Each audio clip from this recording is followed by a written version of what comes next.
ವೀಕ್ಷಕರೇ, ನಮ್ಮ ಜೊತೆ ಇನ್ನೊಬ್ಬರು ವಿಶೇಷವಾದ ವ್ಯಕ್ತಿ ಇದ್ದಾರೆ. ಎನ್ ರವಿಕುಮಾರ್ ಅವರಿದ್ದಾರೆ. ಬನ್ನಿ, ಧರ್ಮಸ್ಥಳ ಚಲೋ ಪಾತ್ರದ ಭಾಗವಾಗಿ ಇವರು ನಮಗೆ ನಮ್ಮ ರಾಜ್ಯದ ಜನತೆಗೆ ಏನು ಸಂದೇಶ ಕೊಡ್ತಾರೆ, ಅವರ ಉದ್ದೇಶ ಏನಂತ ಅವರ ಹತ್ರ ತಿಳ್ಕೊಳ್ಳೋಣ. ಸರ್ ನಮಸ್ತೆ. ನಮಸ್ಕಾರ. ನೋಡಿ, ಈ ಒಂದು ಧರ್ಮಸ್ಥಳದಲ್ಲಿ ಏನು ಇವತ್ತೊಂದು ದೊಡ್ಡ ಪ್ರತಿಭಟನೆ ಮಾರ್ಚ್ ಆಯಿತು, ಇದರ ಬಹಳ ಮುಖ್ಯವಾಗಿರ್ತಕ್ಕಂಥ ಉದ್ದೇಶ, ಧರ್ಮಸ್ಥಳ ಅಂತಕ್ಕಂಥದ್ದು ಇದೊಂದು ಧಾರ್ಮಿಕ ಕೋಟ್ಯಾಂತರ ಜನರ ಭಾವನೆಯ ಶ್ರದ್ಧಾ ಕೇಂದ್ರ. ಮತ್ತು ಹಿಂದೂಗಳಿಗಂತೂ ಕೂಡ ಧರ್ಮಸ್ಥಳ ಅಂತೇಳಿದರೆ ನಾವು ಒಂದು ಸಾರಿ ಅಲ್ಲ, ಎರಡು ಸಾರಿ ಅಲ್ಲ, ಅನೇಕ ಬಾರಿ ಹೋಗಬೇಕು ಅಂಥೇಳಿ ಸಮಯ ಮಾಡಿಕೊಂಡು ಬರ್ತಕ್ಕಂಥ ಒಂದು ಶ್ರದ್ಧಾ ಕೇಂದ್ರ ಇದು ಧರ್ಮಸ್ಥಳ. ಇಂಥ ಒಂದು ಧರ್ಮಸ್ಥಳದ ಬಗ್ಗೆ ಜನರಲ್ಲಿ ಒಂದು ಅಶ್ರದ್ಧೆ ನಿರ್ಮಾಣ ಮಾಡಬೇಕು, ಒಂದು ಕೆಟ್ಟ ಭಾವನೆಯನ್ನು ನಿರ್ಮಾಣ ಮಾಡಬೇಕು. ಧರ್ಮಸ್ಥಳ ಅಂತ ಅನ್ನೋದು ನೀವು ಅಂದ್ಕೊಂಡಂಗಿಲ್ಲ ಅನ್ನುವಂಥ ಒಂದು ದೊಡ್ಡ ಕೆಟ್ಟ ಭಾವನೆಯನ್ನು ನಿರ್ಮಾಣ ಮಾಡ್ತಕ್ಕಂಥ ಒಂದು ದೊಡ್ಡ ಷಡ್ಯಂತ್ರ, ಕುತಂತ್ರ, ಪಿತೂರಿ ಇವೆಲ್ಲ ಏನಿದ್ದಾವೆ ಇವತ್ತು ನಡೆದಿರ್ತಕ್ಕಂಥದ್ದಲ್ಲ. ಇದು ಅನೇಕ ದಿನಗಳಿಂದ ನಡೆದಿದೆ, ಅನೇಕ ವರ್ಷಗಳಿಂದ ನಡೆದಿದೆ. ಇದಕ್ಕಿವತ್ತು ಒಂದು ದೊಡ್ಡ ಸ್ವರೂಪ ಅವರಿಗೆ ಸಿಕ್ಕಿದೆ. ಇದರೊಳಗೆ ಅನೇಕರಿದ್ದಾರೆ. ಯಾರು ಅಂತ ಕೇಳ್ತೀರ ನೀವು? ಯಾರು ಅಂತೇಳಿದರೆ, ಯಾರು ಧರ್ಮ ಅಂತೇಳಿದರೆ ಅವರಿಗೆ ಇಷ್ಟ ಇಲ್ಲ. ಅಂದರೆ ಇವಾಗ ಎಡಪಂಥೀಯರು ಅಂತ ಇಟ್ಕೊಳ್ಳಿ, ಬುದ್ಧಿಜೀವಿಗಳು ಅಂತ ಇಟ್ಕೊಳ್ಳಿ, ಈ ನಕ್ಸಲೈಟ್ಸ್ ಅಂತ ಇಟ್ಕೊಳ್ಳಿ, ಈ ಪ್ರಗತಿಪರರು ಅಂತ ಇಟ್ಕೊಳ್ಳಿ, ಇವರೆಲ್ಲರೂ ಕೂಡ ಒಂದು ಎಸೆದಿರ್ತಕ್ಕಂಥ, ಒಂದು ಮಸೆದಿರ್ತಕ್ಕಂಥ ಒಂದು ದೊಡ್ಡ ಕುತಂತ್ರ, ಷಡ್ಯಂತ್ರ. ಇದರ ವಿರುದ್ಧ ಇವತ್ತು ಒಂದು ದೊಡ್ಡ ಪ್ರತಿಭಟನಾ ರ್ಯಾಲಿಯನ್ನು ನಾವು ಮಾಡಿದ್ವಿ. ಸರ್, NIA ತನಿಖೆಗೆ ಒಪ್ಪಿಸಬೇಕು ಅಂತ ನಿಮ್ಮ ಆಗ್ರಹ ಆಗಿದೆ. ಮುಂದೇನು NIA ತನಿಖೆಗೆ ಒಪ್ಪಿಸಿದ ಮೇಲೆ ಏನಾಗಬೇಕು ಅಂತ ಬಯಸ್ತಿದ್ದೀರಾ? ನೋಡಿ, ಹಂಗಾದ್ರೆ SIT ತನಿಖೆ ಸಾಕಾಗಲ್ವಾ? NIA ತನಿಖೆ ಯಾಕೆ ಆಗಬೇಕು ಅಂತ ನಾವು ಹೇಳ್ತಾ ಇದ್ದೀವಿ ಅಂತ ಹೇಳಿದರೆ, ನಾನು ಕರ್ನಾಟಕದ ಜನರಲ್ಲಿ ವಿನಂತಿ ಮಾಡಿಕೊಳ್ಳೋದು, ಹೇಳುವಂಥ ವಿಷಯ ಇಷ್ಟೇ. ನೋಡಿ, ಇದ್ರ ಹಿಂದೆ ಬರೀ ಕರ್ನಾಟಕ ಇಲ್ಲ. ಯಾರೋ ಕರ್ನಾಟಕದ ಕೆಲವೊಂದಿಷ್ಟು ಜನ ಸೇರಿಕೊಂಡು ಯಾರೋ ಟಿ ವಿನಲ್ಲಿ ಬರ್ತಾ ಇದ್ದಾರಲ್ಲ, ಅವ್ರ ಹೆಸರೇನು, ಯೂಟ್ಯೂಬರ್ ಸಮೀರ್ ಆಗಲಿ, ಗಿರೀಶ್ ಮಟ್ಟಣ್ಣವರಾಗಲಿ, ಈ ತಿಮರೋಡಿ ಆಗಲಿ, ಸುಜಾತ ಭಟ್ ಆಗಲಿ, ಜಯಂತ್ ಆಗಲಿ, ಇವರು 5-6 ಜನ ಏನು ಇವತ್ತು ಟಿ ವಿನಲ್ಲಿ ಅಷ್ಟೇ ಅಲ್ಲ, ಇದು ಟಿಪ್ ಆಫ್ ದಿ ಐಸ್ಬರ್ಗ್ ಥರ ದೊಡ್ಡ ಜಾಲವೇ ಇದೆ ಇದರೊಳಗಡೆ. ಅವ್ರು ಯಾರು ಅಂತ ನೀವು ನೋಡಬೇಕು ಅಂತಂದರೆ, ಈಗ ಉದಾಹರಣೆಗೆ ಇದರೊಳಗೆ ಕೋಟ್ಯಾಂತರ ರೂಪಾಯಿ ಹಣ ವ್ಯಯ ಆಗಿದೆ ಇದಕ್ಕೆ. ಇದು ಬರೀ ಕರ್ನಾಟಕ ಇಲ್ಲ, ಇದರೊಳಗೆ ಕೇರಳ ಇರ್ಬೋದು, ತಮಿಳ್ನಾಡು ಇರ್ಬೋದು, ದೆಹಲಿ ಇರ್ಬೋದು, ಅನೇಕ ರಾಜ್ಯಗಳ ಮಸಲತ್ತಿದೆ ಇದರೊಳಗಡೆ, ಕುತಂತ್ರ ಇದೆ. ಇದನ್ನೆಲ್ಲವನ್ನು ಕೂಡ ಭೇದಿಸೋದಕ್ಕೆ SITಯ ವ್ಯಾಪ್ತಿ ಅಡ್ಡ ಬರುತ್ತೆ.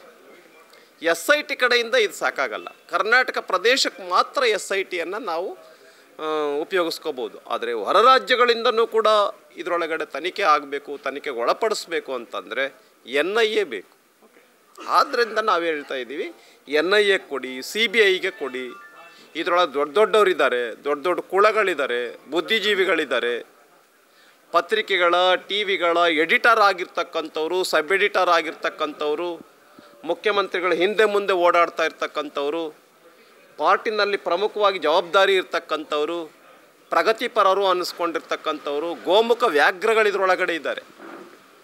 ಹಾಗಾಗಿ ಇದರೊಳಗಡೆ ಬರೀ ಈಗೇನು ಟಿ ವಿನಲ್ಲಿ, ಈಗ ಉದಾಹರಣೆಗೆ ಇವತ್ತು ಹೇಳಿದ್ದಾರೆ SIT ಸಾಕು, NIA ತನಿಖೆ ಕೊಡಬೇಕಾಗಿಲ್ಲ ಅಂತ ಮುಖ್ಯಮಂತ್ರಿಗಳಿದ್ದಾರೆ. ಅಂದರೆ ಅರ್ಥ ಏನು? ಇದರಲ್ಲಿ ಸಂಪೂರ್ಣ ಹೊರಗಡೆ ಬರಬೇಕು ಅಂತೇಳಿದರೆ NIA ಕೊಡಬೇಕು.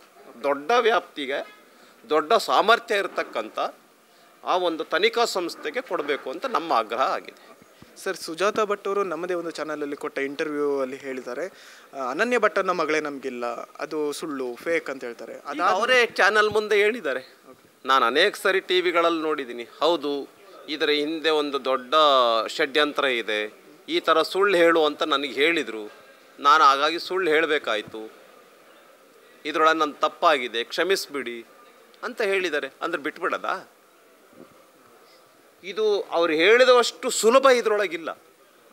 ಏಕೆಂದರೆ ಎಷ್ಟು ಪ್ರತಿದಿನ ಎಂತೆಂಥ, ಈಗ ಉದಾಹರಣೆಗೆ ಭಾರತ ಚೈನಾ ಮಾತುಕತೆ ಆಗ್ತಾ ಇದೆ, ಅದು ಬರ್ತಾ ಇಲ್ಲ ಟಿ ವಿನಲ್ಲಿ. ಯಾವುದು ಬರ್ತಾ ಇದೆ? ಧರ್ಮಸ್ಥಳದ ಬಗ್ಗೆ ಬರ್ತಾ ಇದೆ, ಸುಜಾತ ಭಟ್ ಬಗ್ಗೆ ಬರ್ತಾ ಇದೆ, ಗಿರೀಶ್ ಮಟ್ಟಣ್ಣವರ ಬಗ್ಗೆ ಬರ್ತಾ ಇದೆ. ಜಗತ್ತಲ್ಲಿ ಏನು ನಡೆದ್ರೂ ಕೂಡ ಇವತ್ತು ಟಿ ವಿನಲ್ಲಿ ಕರ್ನಾಟಕದೊಳಗೆ ಯಾವುದ್ರಲ್ಲೂ ಬರ್ತಾ ಇರೋ ವಿಷಯ ಧರ್ಮಸ್ಥಳದ ಮಾತ್ರ.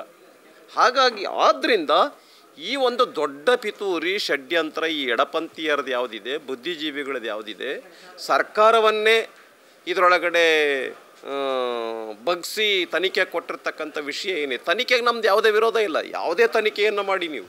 SITಗೆ ನಮ್ದು ಯಾವುದೇ ವಿರೋಧ ಇರಲಿಲ್ಲ. ಇದಕ್ಕಿಂತ ದೊಡ್ಡ ಸಾಮರ್ಥ್ಯ ಇರ್ತಕ್ಕಂಥದ್ದಕ್ಕೆ ಕೊಡಿ ಅಂತ ನಾವು ಹೇಳ್ತಾ ಇದ್ದೀವಿ.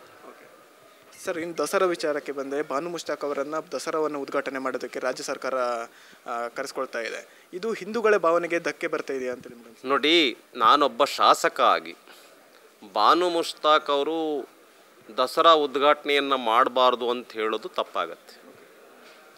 ಬಾನು ಮುಷ್ತಾಕ್ ಅವರು ಉದ್ಘಾಟನೆಯನ್ನು ಮಾಡ್ಬೋದು, ಆದರೆ ಹಿಂದೂಗಳ ಆಚರಣೆ ಏನಿದೆ, ವಿಧಿವಿಧಾನಗಳೇನಿದೆ, ಪರಂಪರೆ ಇದೆ ಇದಕ್ಕೊಂದು.